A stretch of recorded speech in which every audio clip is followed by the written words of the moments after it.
Hi everyone, welcome to my channel. যারা আমার চ্যানেলে নতুন তারা চ্যানেলটি সাবস্ক্রাইব করতে এই সাবস্ক্রাইব লেখা লাল বাটনটিতে একটা ক্লিক করে দিন এবং পাশে থাকা বেল আইকনটি বাজিয়ে দিন যাতে আমার সমস্ত নতুন ভিডিওর নোটিফিকেশন চলে যায় আপনার মোবাইলে। আসসালামু আলাইকুম everyone, welcome to my channel. কেমন আছেন সবাই? আমি তো আলহামদুলিল্লাহ ভালোই আছি। আর আজকে হচ্ছে 24 তারিখ। তো আজকে আপনাদের সাথে আমি আমার 24 তারিখের ব্লগটাই শেয়ার করছি।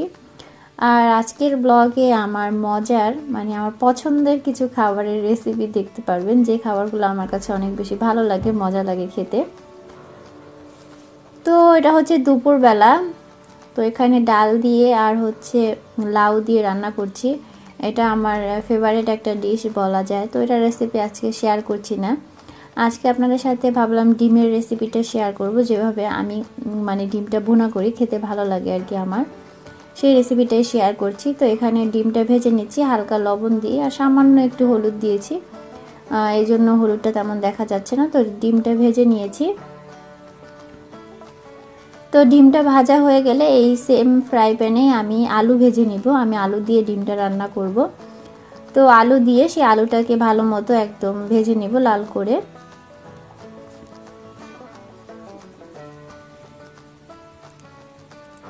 আর আলুটাকেও সামান্য হলুদ আর লবণ দিয়ে মাখিয়ে নিয়েছি। তো আলুটা ভাজা হয়ে গেছে। আর এখানে সব রকমের মশলা আমি দিয়েছি। প্রথমে পেঁয়াজ কুচি আর কাঁচামরিচ ভেজে নিয়েছি। আসলে আমার ক্যামেরাটা অন করতে মনে ছিল না, যার কারণে এই শ্যুটটা আমার কাছে নেই। তো আমি বলে দিলাম এখানে সব রকমের হলুদের গুঁড়া, মরিচের গুঁড়া, ধনিয়া গুঁড়া, সামান্য জিরার গুঁড়া আর হচ্ছে আদা বাটা আর রসুন বাটা দিয়েছি অল্প করে, আর পেঁয়াজ কুচি আর হচ্ছে কাঁচামরিচ কুচি, সেগুলো একসাথে ভেজে নিয়েছি। তো মশলাটা আমার কষানো হয়ে গেছে। এখন এর মধ্যে আমি টমেটো অ্যাড করে দিলাম। তো টমেটো অ্যাড করে দিয়ে সামান্য পানি দিয়ে দিয়েছি আমি। টমেটোটা সিদ্ধ হওয়া পর্যন্ত একটু অপেক্ষা করব। টমেটো সিদ্ধ হয়ে গেলে এর মধ্যে আলু ভাজাগুলো অ্যাড করে দিচ্ছি। আর যেহেতু আলু ভেজে নিয়েছি, আলুটা তো ম্যাক্সিমাম সিদ্ধই হয়ে গিয়েছে। আর ডিম তো সিদ্ধ করেই নিয়েছি আগে। তো এখন এটা একটু কষিয়ে নিয়ে তারপর আমি পরিমাণ মতো পানি দিয়ে ঝোল দিয়ে দিব। তরকারিটা আমি মাখা মাখা যেহেতু রাখবো, তাই সামান্য পানি দিচ্ছি। তো পানি দিয়ে পানিটা ভালো মতো বলক আসা পর্যন্ত অপেক্ষা করব। তারপর নামানোর আগে এর মধ্যে আমি ধনেপাতা ছিটিয়ে দিচ্ছি। ধনেপাতা কুচি দিয়ে 2-1 মিনিট রেখে তারপর আমি ডিমের এই তরকারিটা নামিয়ে নিব। আর তারপরে আমি হচ্ছে দুপুরের পরে, লাঞ্চের পরে ক্যামেরাটা অন করলাম। এই হচ্ছে আমার ঘরের অবস্থা। আসলে যখন আমি মাথায় নতুন কোনো আইডিয়া আসে যে নতুন কিছু করব বা বানাবো, তখন আসলে কোনটা রেখে কোন কালারের সুতা দিয়ে যে কাজ করব আমি খুঁজে পাই না। আর দেখা যায় ওইটা একটু করি, এইটা একটু করি, কেমন যেন একটা অন্যমনস্ক হয়ে যায় আমি। তো তখন আসলে ঘরের এই অবস্থা হয়ে যায়, মাঝে মাঝে এরকম হয়। আর এই সুতা বের করতে করতে এর মধ্যে একটা জামা দেখলাম, এটা আমি অনেক আগে করেছিলাম। তো পরে আর শেষ করিনি, কমপ্লিট করিনি। কুরুশ কাটারে কাজ করেছিলাম। নিচের যে স্টিচটা, এটা অনেক কঠিন ছিল আর অনেক সময় নিয়ে করেছিলাম, তবে দেখতে অনেক সুন্দর ছিল নিচের এই স্টিচটা। তো হঠাৎ চোখে পড়লো, তাই আপনাদের সাথে শেয়ার করলাম। আর সুতার যে বস্তা, এর আগে তো আমি দেখিয়েছিলাম আমার হাতের কাছে যে উলের সুতার বস্তা, তো সেই বস্তার কয়েকটা খুলেছি আর কি, আরও কয়েকটা রয়েছে। তো আজকে কি করব ভাবছিলাম, নতুন আইডিয়া ঘুরছে, দেখি কি করা যায়।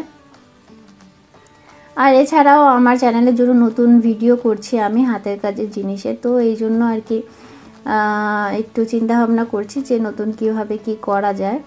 অনেকের অনেক রকম রিকোয়েস্ট আছে, তারপরেও আসলে আফিফকে নিয়ে সব কিছু মিলিয়ে সময় বের করতে পারি না। আর এই যে এখন যে জুতাটা দেখছেন, এটাও আমি প্রথম দিকে বানিয়েছিলাম। তো এটা দেখে আগের কথা মনে হলো আর কি। আর যারা আমার সাথে কানেক্ট থাকতে চান, এই ফাঁকে বলে নিচ্ছি, তারা আমার ফেসবুক পেজ তামারা নাসিক পেজে কানেক্ট থাকতে পারেন। আর এছাড়া যারা আমার হাতের কাজের বিভিন্ন প্রোডাক্ট নিতে চান বা দেখতে চান, তাদেরকে বলবো আমার আরেকটা পেজ আছে তাহা বাই তামান হ্যান্ডিক্রাফট, সেই পেজে আপনারা কানেক্ট থাকতে পারেন। আর দুইটা পেজের লিঙ্কই আমি আমার ফার্স্ট কমেন্টে আর ডেসক্রিপশন বক্সে দিয়ে দিব এই ভিডিওর। তো সেখান থেকে আপনারা সরাসরি চলে যেতে পারবেন আমার পেজে। আর তাছাড়া স্ক্রিনেও আমি এখন নাম দুটো দিয়ে দিব, যাতে আপনাদের আমার পেজের নামটা এক্সাক্ট মানে আপনারা বুঝতে পারেন যে আমার পেজের নাম দুইটা কি। আর এর আগে যে ড্রেসের গলাটা দেখলেন সেই গলাটার ভিডিও আমি আজকে তৈরি করেছি। তো রিসেন্ট আমি মানে 2-1 দিনের মধ্যে হয়তো এডিট কমপ্লিট করে আমি চ্যানেলে আপলোড করে দিব। আর আরেকটা কাজ করছি সেটা হচ্ছে ফুল ড্রেস করছি কুরুশ কাটা দিয়ে, এটাও অনেকের রিকোয়েস্ট ছিল, তো সেই রিকোয়েস্টের ভিডিওটাই করছি। আর বেসিক্যালি এটা আমার একটা অর্ডারও ছিল, তো সেই অর্ডারের কাজটাও করছি ফাঁকে ফাঁকে। একটা কাজ ম্যাক্সিমাম শেষ হয়ে গেছে, আরেকটা কাজ শুরু করছিলাম, তো ভাবলাম সেটাই ভিডিও করি আপনাদের সাথে শেয়ার করি। আর আমার বাবা এখন খেলছে, বাবার মুডটা বেশ ভালো আলহামদুলিল্লাহ।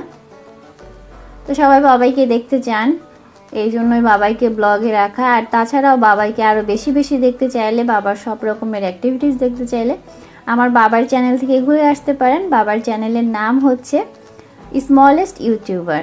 যেহেতু আমার বাবাটা খুব ছোট্ট, তাই তার চ্যানেলের নামটাও আমরা খুব ইউনিক দেওয়ার চেষ্টা করেছি। তো আপনারা চাইলে সেই চ্যানেল থেকে ঘুরে আসতে পারেন। আর বাবাইকে বেশি বেশি ভালোবাসা দিতে অবশ্যই বাবার চ্যানেলটা সাবস্ক্রাইব করে নেবেন। আর আজকে বিকেলবেলা হচ্ছে মজার মানে আমার পছন্দের একটা পিঠা বানাবো, তো সেই পিঠার রেসিপিটাও আপনাদের সাথে শেয়ার করব। বাবার সাথে কিছুক্ষণ খেলি, আর বিকেলে আসলে ম্যাক্সিমাম সময়টা হাতের কাজ করেছি। বাবাই ঘুমিয়েছিল, বাসা সবার কাছে টুকটাক ছিল। তো এখন চলে যাব বাবার সাথে খেলাধুলা করার পরে, কিছুক্ষণ পরে চলে যাব পিঠা বানানোর জন্য। আর শীত মানেই তো আসলে পিঠা, শীতের সিজনে ফুল শীতের দিন আর কি পিঠা না খেতে পারলে কিন্তু ভালো লাগে না। দেখা যায় রেগুলার না হলেও 2 দিন পর পর 1-2টা পিঠার আইটেম কিন্তু বাসায় কম বেশি করি। যখন একা ছিলাম তখনও করতাম। আর বিশেষ করে আফিফের আব্বুও পিঠা বা দুধের বানানো যে কোনো আইটেম খুব বেশি পছন্দ করে। তার পছন্দের খাবারের মধ্যে দুধ হচ্ছে অন্যতম। তো যাই হোক, এই জন্য আসলে পিঠাপুলির আয়োজন বেশি করা হয়।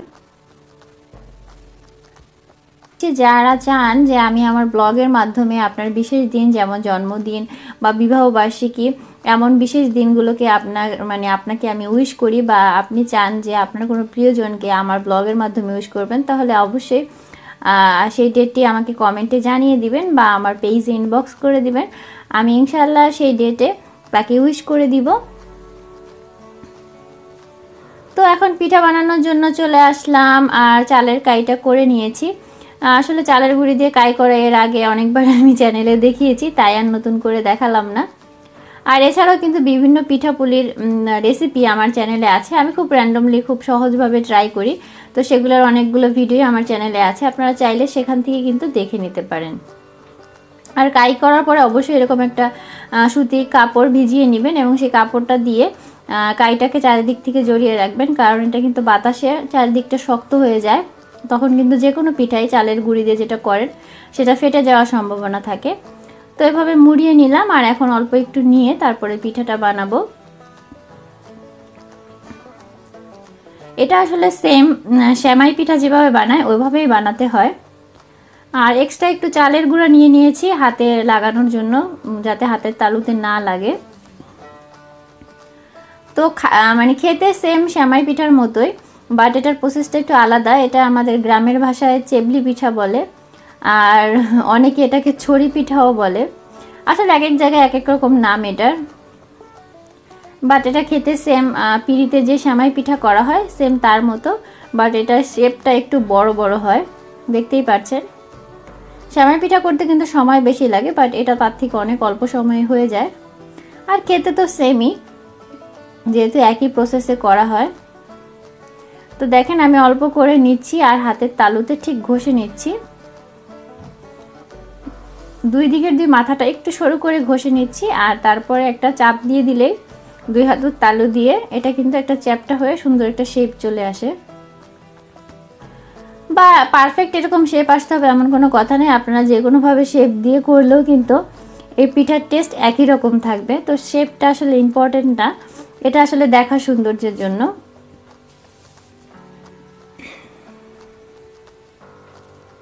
তো এইভাবে সবগুলো পিঠা বানিয়ে নিচ্ছি একটা একটা করে।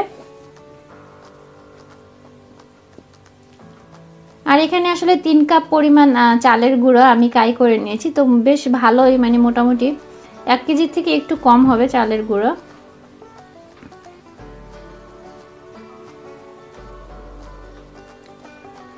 আর যারা যারা আমার চ্যানেলে আসলে নতুন, তাদেরকে আমার চ্যানেলে ওয়েলকাম জানাচ্ছি।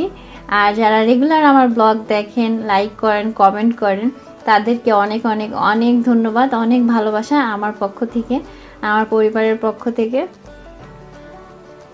আর যারা আসলে এত দূর সাপোর্ট দিয়েছেন, যাদের জন্য আসলে এত দূর মানে পথ চলাটা আমার হয়েছে, তাদেরকেও অনেক ধন্যবাদ জানাচ্ছি। আপনারা না থাকলে আসলে এত দূর আসা আমার পক্ষে সম্ভব হতো না, আপনারা যদি আমার ভিডিও না দেখতেন।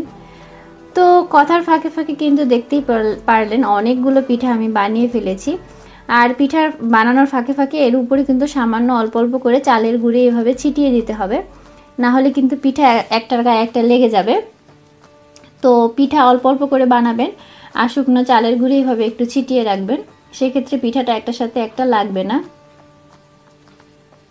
তো যেটা বলছিলাম, আপনাদের এত এত ভালোবাসা এত অল্প সময় পাবো সেটা কখনো ভাবিনি।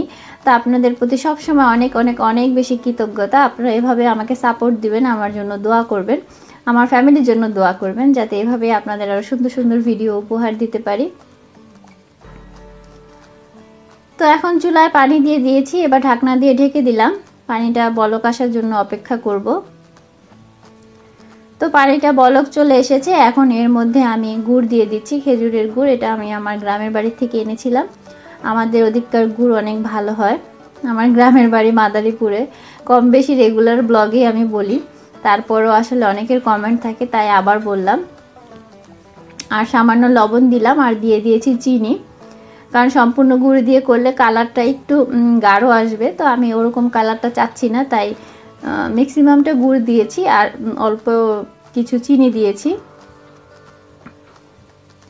তো এখন বলক আসা পর্যন্ত অপেক্ষা করব। বলক আসলে এটাকে 2-3টা বলক দিয়ে একটু ঘন করে নিব, কারণ এটা যতটা জাল হবে ততই বেশি মজা হয় পিঠা। আর এই ফাঁকে আপনি মিঠাটা মানে মিষ্টি কেমন হয়েছে সেটা চেক করে নেবেন। আর দিয়ে দিলাম নারকেল কুচি। অনেকে পিঠায় দারচিনি, এলাচি বা তেজপাতা দেয়, বাট আমার ওই ফ্লেভারটা ভালো না লাগে না। আসলে দুধের আর খেজুরের গুড়ে যে ফ্লেভার, এটাতেই আমার পিঠা খেতে বেশি ভালো লাগে, এই জন্য আমি দারচিনি, এলাচ এগুলো আসলে পিঠাতে দেই না।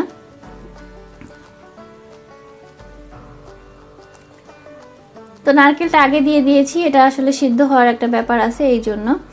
তারপরে আমি এখানে অল্প অল্প করে, দেখতেই পাচ্ছেন, এক মুঠ করে পিঠা দিচ্ছি আর একটু করে নেড়ে দিচ্ছি, কারণ এই পিঠা একসাথে যদি আপনি দিয়ে দেন সেই ক্ষেত্রে কিন্তু পিঠাগুলো লেগে যেতে পারে একটার সাথে একটা, বা পাত্রের সাথেও লেগে যাওয়ার সম্ভাবনা থাকে অনেক সময়।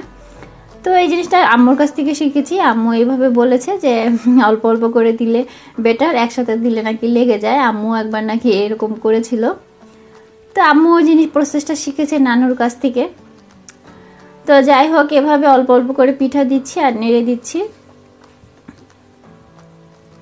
তারপর এটাকে আসলে 2-3টা বলক দিয়ে নিতে হবে এবং একটু ঘন করে নিতে হবে। আর একটা আপু কমেন্ট করেছিল, নামটা আমার মনে নেই, আপুর রিসেন্ট মনে হয় আপুর ডেলিভারি ডেট। তো আপুটার জন্য সবাই দোয়া করবেন, আল্লাহ যাতে তাকে সহি সালামতে এবং সুস্থ একটা বাচ্চা দান করে, সেই দোয়া করবেন সবাই। আর অনেক আপুরা আছেন যারা তাদের হাজব্যান্ডের আইডি থেকে আসলে কমেন্ট করেন, তো এই জন্য দেখা যায় তাদের নামটা অনেকে বলে না, আবার অনেকে বললে সেটা মনে থাকে না। তো 3-4টা আমি বলক দিয়ে নিয়েছি, বলক দেওয়ার পরে চুলাটা আমি বন্ধ করে দিয়েছি, এখন ঠান্ডা করে নিচ্ছি। আর কেমন ঘনত্ব সেটা দেখতেই পারছেন। তো যখন হালকা গরম থাকবে মানে পিঠার তখন এর মধ্যে গরম দুধটা দিব, মানে দুধটা আমি আগে গরম করে নিয়েছি, তারপরে মোটামুটি ঠান্ডা আর কি বলা যায়। তো গুড়টাও ঠান্ডা আর হচ্ছে দুধটাও হালকা ঠান্ডা, তো দুইটা আমি এখন মিক্সড করে দিলাম। মিক্সড করে দেওয়ার পরে এটা এভাবেই রেখে দিব, এটা অটোমেটিকলি দেখা যাবে 4-5 ঘন্টা পরে এটা কিন্তু ফুলে আর একটু বড় হবে পিঠাটা, আর হচ্ছে রসটাও অনেকটা টেনে যাবে।